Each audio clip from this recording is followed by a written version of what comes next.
It all started a few years ago. I was around 25 years old, and I was quite a famous model and actress.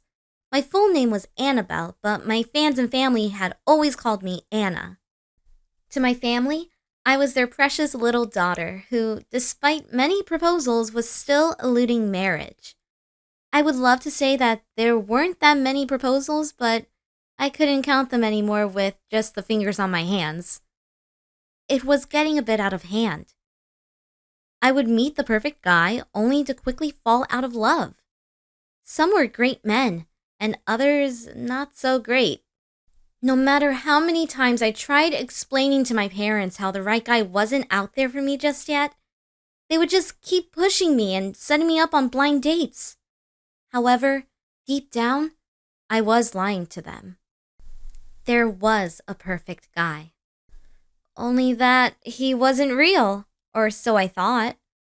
It had all started one night after New Year's. I had woken up with a big headache from drinking too much, but I was suddenly struck by the memories of my dream. There had been a handsome guy, green eyes, dark hair, and a strong physique.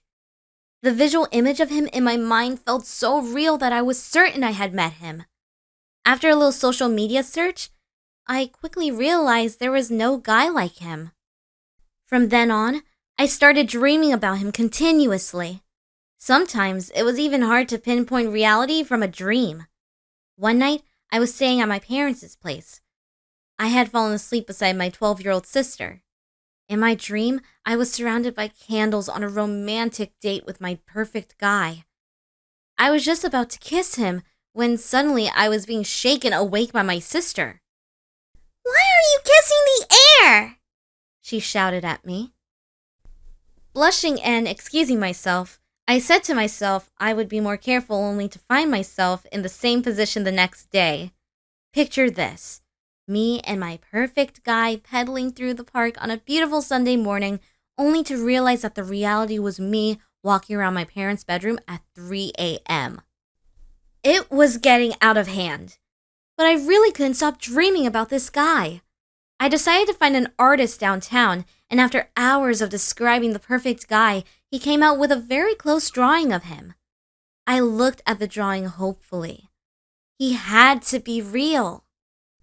I posted the drawing on social media, which might have seemed a bit crazy back then, but I needed to find him to at least know if he was a real person.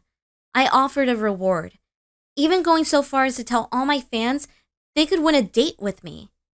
After many fake profiles and people claiming to be him, I was once again left with nothing. Nobody knew him.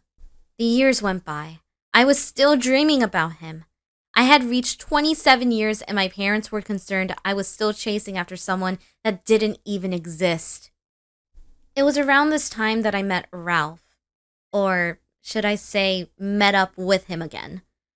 We had gone to the same college years back, but then we had both been solely focused on our careers to even consider dating.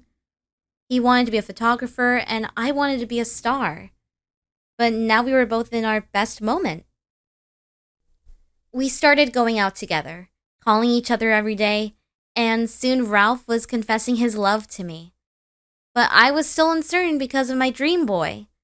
Thinking of my parents' hopeful lives and the years I had already wasted searching for this guy, I decided to accept Ralph's proposal to marry him.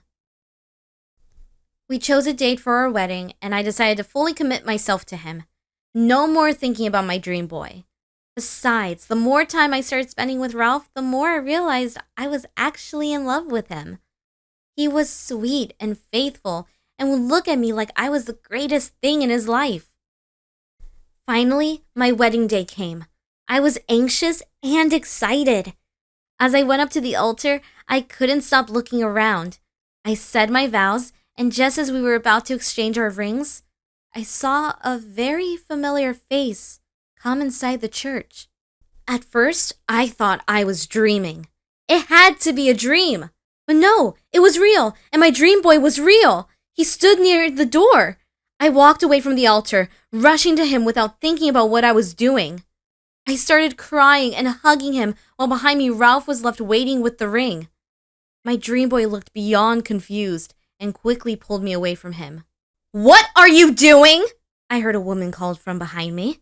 I turned back and there was a lady carrying 2 kids in her arms.